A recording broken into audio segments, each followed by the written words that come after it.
going back to exit.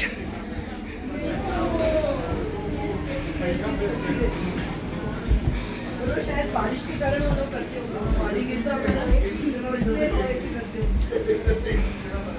ये लकड़ी के सिर्फ बेटर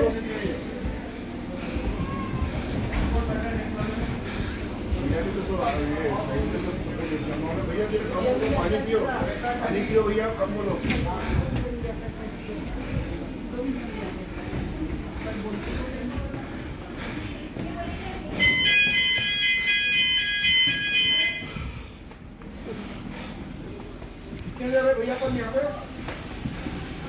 आधा घंटा तो